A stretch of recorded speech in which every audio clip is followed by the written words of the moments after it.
안녕하세요 여러분, 노마드입니다. 오늘은요 비단길의 개척자 장건에 대해서 살펴보는 시간 갖도록 하겠습니다. 이 한 사람의 모험, 이 한 사람의 탐험, 목숨을 건 그의 도전이 나라의 운명을 바꿔놓았죠. 그래서 흉노에게 60여 년을 지배받았었는데 그 이후에 한나라가 이 장건이 가져온 서역에 관한 정보를 통해서 자신감을 얻었고요. 그래서 본격적으로 흉노와 전쟁에 나서게 되고 실크로드가 개척이 되어서 동서가 본격적으로 서로 교류하게 되는 계기를 만들었던 사람이 장건인데요. 차례대로 살펴보도록 하겠습니다. 한중 사람으로서 난관 출신이었다고 합니다. 그러니까 궁에서 흔히 볼 수 있는 하국관리 출신이죠. 사마천은 그에 대해서 이렇게 평가를 합니다. 사람 때문에 의지가 강하고 마음이 너그럽고 남을 신뢰했기 때문에 이민족까지도 그를 좋아했다. 그러니까 친화력이 매우 뛰어났던 사람인 것을 알 수 있겠죠. 그래서 낯선 사람을 만나도 쉽게 친해질 수 있는 그런 능력을 가진 사람이었다. 그러한 특징이 있었기 때문에 그가 서역에 가서 공을 세울 수 있었다라고 하는 것을 알 수가 있는 대목입니다. 이게 장건을 통해서 만들어졌던 비단길의 모습입니다. 자, 시안에서부터 시작을 해서 파미르 공원을 넘어서 중앙아시아를 걸쳐서 로마까지 이르는 이 거대한 무역로가 바로 이 장건이라는 사람을 통해서 활성화되었죠. 그전에도 이런 무역로가 없었던 것은 아닙니다만은 장건을 통해서 서로가 서로의 존재를 인식하게 되었고 이제는 공식적으로 무역에 나서는 계기를 만들었던 사람. 그래서 오늘날 우리가 알고 있는 실크로드가 그 본 모습을 드러내게 하는 결정적인 역할을 했던 사람이 바로 장건이라고 할 수 있겠습니다. 장건은 한나라에만 그런 것이 아니라 서역의 입장에서도 한나라의 존재를 인식시켰다는 점에 있어서 동과 서를 연결했던 아주 중요한 역할을 했던 사람이라고 할 수 있겠죠. 자, 기원전 200년 백등산 전투 이후에 흉노는 전성기를 맞이하게 됩니다. 한 고조가 나라는 통일했지만 그러나 같은 시기에 일어났던 흉노에 대해서는 거의 힘을 쓰지 못하고 처참하게 패배했던 것을 우리가 지난 영상에서 살펴보았는데요. 이 흉노가 전성기를 맞게 되는 것은 이와 같이 한 나라를 제압을 했고요. 또 하나의 나라를 제압하게 되는데 월지국을 제압하게 되죠. 이 월지국은 당대에 서쪽의 여러 부족들에게 막강한 영향력을 가지고 있었던 그런 나라인데요. 자, 이 묵돌선호가 한 고조를 제압하고 난 이후에 월지를 공격하기 시작을 합니다. 그리고 그 아들 노상선호까지 월지를 계속해서 공격하게 되는데 흉노의 맹렬한 공격을 받고 결국은 월지는 이곳에서 버티지 못하고 이 파미르 공원을 넘어가지고 박트리아 지방까지 서진을 하게 됩니다.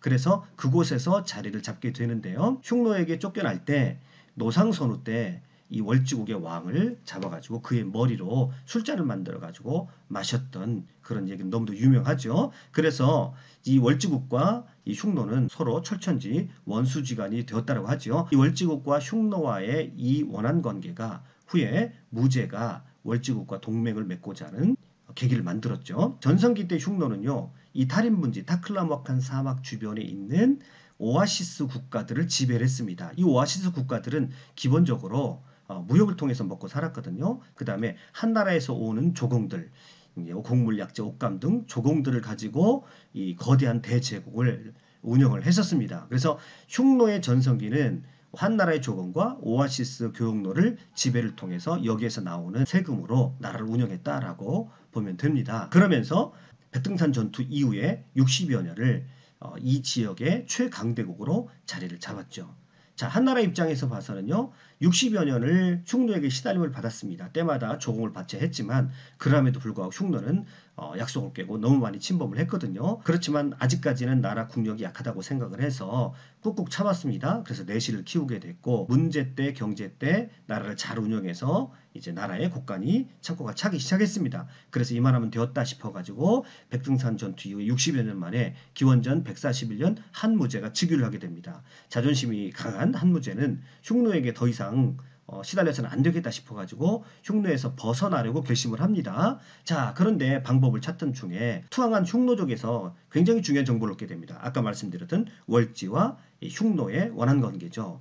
흉노는 월지왕을 깨뜨리고 그의 두개골로 술잔을 만들었습니다. 월지는 살던 곳을 뒤로하고 달아난 뒤로 흉노에게 원한을 품고 복수하려 하지만 함께 흉노를 칠만한 사람이 없었습니다. 라고 하는 투항한 흉노족으로부터 원한 관계를 듣게 됩니다. 여기에서 이거면 되겠다 싶어가지고 월지국과 동맹을 맺으려고 이 한무제는 결심을 하게 되죠. 그런데 서역에 관한 정보가 너무 없습니다. 아무리 사람을 찾으려고 해도 서역에 대해서 아는 사람이 없습니다. 서역은 그저 두려움의 대상, 미지의 대상일 뿐이었습니다. 자, 이때 등장한 사람이 누구냐면 바로 하급관리 장건이라는 사람입니다. 자기가 미지의 세계를 향해서 도전하고자 하는 그런 마음을 가지고 용기를 냈습니다. 이 한 사람의 용기가 역사를 바꿔놓게 되는 거죠.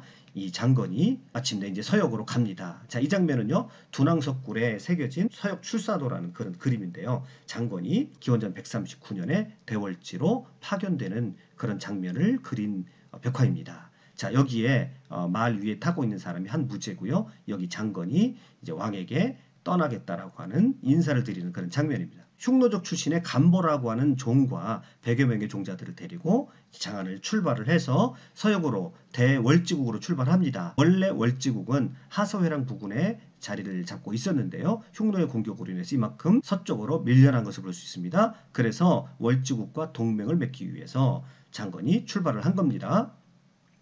자, 그런데요, 웬걸요? 출발하자마자 이 일대를 장악하고 있었던 흉노족의 감시망에서 벗어날 수가 없었습니다. 그래서 선호종으로 끌려가서 10년 동안 포로 생활을 하게 됩니다. 이 흉노족은 어떤 인재에 대해서 열린 개방성을 가지고 있거든요. 그래서 누군가가 자기 나라에 도움이 될 만한 사람이면 언제든지 받아들여서 귀화시켜서 관리로 잘 쓰는 게 바로 흉노족이거든요. 그래서 이곳에서 결혼도 하게 되고요. 자식도 낳아서 10년 동안 살게 되었습니다. 자, 이 10년 동안의 생활은요, 굉장히 나중에 중요한 역할을 하게 되는데, 서역에 관한 정보 또는 흉노에 관한 정보가 한날에는 너무 없었죠. 그런데 10년 동안 이곳에 있으면서 이 흉노족이 머물고 있는 이 지형에 대해서 장건은 잘 알게 되어지고, 나중에 곽거병을 따라서 이쪽을 정벌하러 왔을 때 굉장히 중요한 지리적 정보를 장건이 주게 됩니다. 흉노족 부인과 자식까지 낳고 그곳에서 생활했었기 때문에 흉노족이 감시를 소홀히 했던 것 같습니다. 10년 만에 탈출을 해서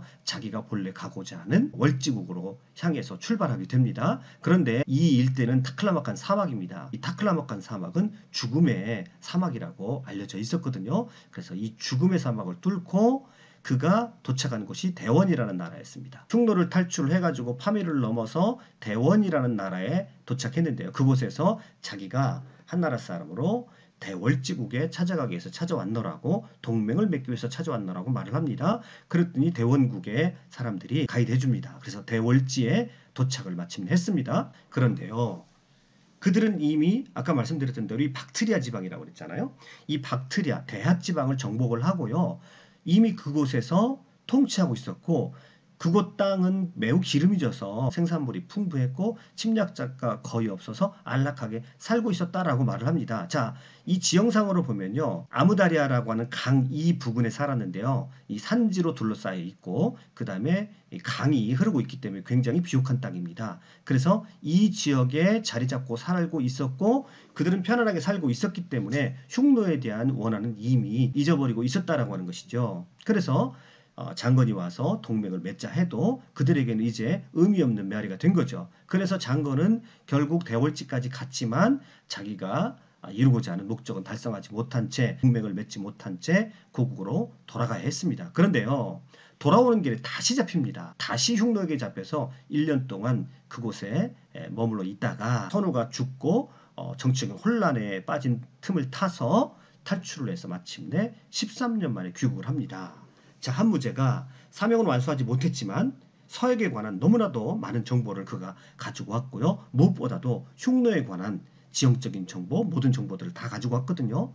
자, 그래서 그에게 태중대부라는 벼슬을 봉하고요, 그와 같이 갔었던 이 간모라고 하는 흉노족 가이드에게도 봉사군이라는 칭호를 부여해서 후하게 상을 주고 환영하게 됩니다. 장건이 돌아와서 서역 국가들에 대한 많은 보고를 합니다. 그런데 그 중에 말 한 마리에 대해서 보고를 하는데요, 그가 대원국에서 보았던 소위 한혈마라고 하는 말에 대해서 보고를 합니다. 좋은 말이 있는데 말이 피땀을 흘린다고 합니다. 그 말은 본래 천마의 새끼라고 합니다 라고 하는 보고를 들립니다. 그랬더니 한무제가 귀가 번쩍 뜨입니다. 실제로요, 이 말은요, 투르크메니스탄의 천년기념물로 지정이 되었다고 합니다. 아할테케라고 하는데 가장 아름다운 말, 가장 잘 달리는 말, 하루에 1000리를 간다라고 하죠. 좀 과장을 했겠지만요. 자, 아무튼 이 말에 대해서 보고를 하니까요, 한무제가 이 얘기를 듣고요, 흉노 전쟁이 어느 정도 마무리가 된 후에 이광리로 하여금 대환국을 정복하고 이 말을 가져오라고 노획물로 가져오라고 그렇게 명령을 하게 됩니다.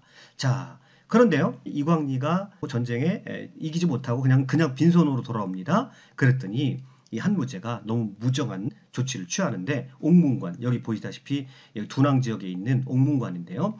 지금은 이렇게 이제 문만 남아 있습니다만은 그 당시에는 그 주변 요새화되어 있었겠죠. 옥문관을 닫고 이광리를 받아주지 않습니다. 다시 가라. 2년 만에 다시 본국으로 돌아가 쉬지도 못한 채 이광리가 다시 대원국으로 갑니다. 대원국으로 가가지고요, 2차 전쟁에서 마침내 천리마, 아주 좋은 말 수십 필을 얻고요. 그 외에 조금 중하급의 말들도 1000여 필 이상을 노획해서 가져오게 됩니다.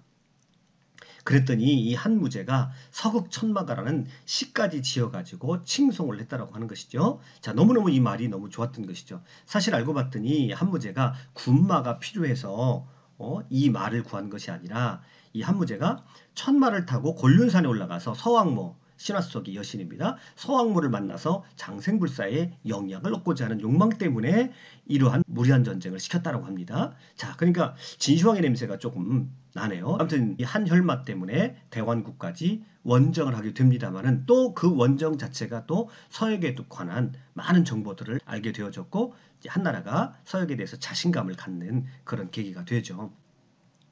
자, 장건이 2차 서역 여행을 떠나게 되는데요. 장건이 서역에 가서 깜짝 놀랐던 것은 뭐냐면, 한나라의 물건들이, 한나라의 특산품들이 그쪽 서역에서 시장에서 팔리고 있다는 사실입니다.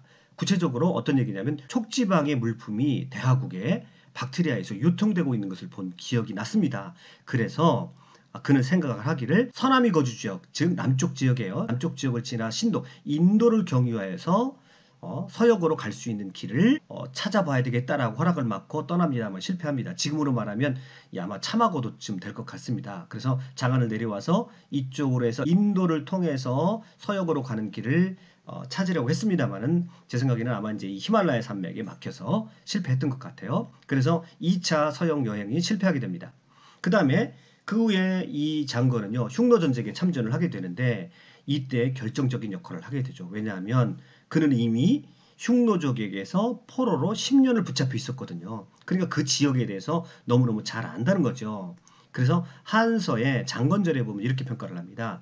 장건은 교위로서 대장군 곽거병을 따라 흉노를 쳤는데, 물과 풀이 있는 곳을 잘 알고 있었기 때문에 병사들은 불편 없이 지냈다라고 말을 합니다. 그러니까 곽거병이 흉노 전쟁을 벌일 때 아주 중요한 역할을 하게 되죠. 이 역할 때문에 그는 방망호라고 하는, 이제 신하가 오를 수 있는 최고의 위치가 제후잖아요. 그래서 방망후에 오르게 되는데, 그 후에 이광장군과 함께 장군으로 출병했다가 이제 예정된 기일을 맞추지 못해서 군율을 어긴 죄로 다시 지위를 잃습니다. 그러나 서역의 전문가로서 무죄의 신임을 완전히 잃어버린 것은 아니었어요. 그래서 세 번째 서역여행을 또 떠나게 되는데, 흉노족과의 전쟁에 한참 진행되어지는 과정이죠. 그래서 기원전 119년 흉노를 견제하기 위해서는, 여기 보시면 오손이라는 나라가 있습니다. 이 오손족, 그러니까 기본적으로 월지국, 오손국, 이 나라들은요, 인도 유러피안족이라고 보는데요.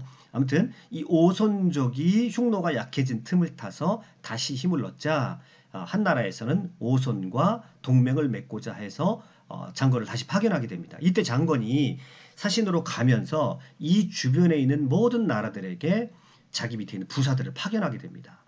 그래서요, 장건이 이때도 오손과 동맹을 맺지는 못하지만 실패를 했어요. 그 후에 각국으로 보냈던 부사들이요, 각국의 사절단과 상단들을 대동하고서 한나라로 들어오게 됩니다. 그러니까 이제 본격적으로 이 서역의 국가들과 한나라 간의 교역이 국가적인 차원에서 공식적으로 이루어지게 되는 것이죠. 그래서 사실은 장건은 그가 원래 흉노와의 전쟁을 위해서 동맹을 맺고자 갔던 나라들과 동맹은 맺지는 못했지만, 그러나 교역로, 공식적인 무역로를 열었다는 점에 있어서 의외의 성과를 그가 갖게 되는 것이죠. 이와 같이 장건은 흉노족을 견제하기 위해서 동맹을 맺기 위해서 서역을 개척했지만, 사실은 그 이상의 놀라운 성과를 거두게 되는데요. 사마천은 착공이라고, 구멍을 뚫었다라고 하는 표현으로 이 장건의 업적을 평가를 합니다. 그러니까 새로운 길을 열었다 이 말이죠. 그는 흉노와의 전쟁에 있어서 한나라가 이길 수 있는 결정적인 역할을 하게 됐고요.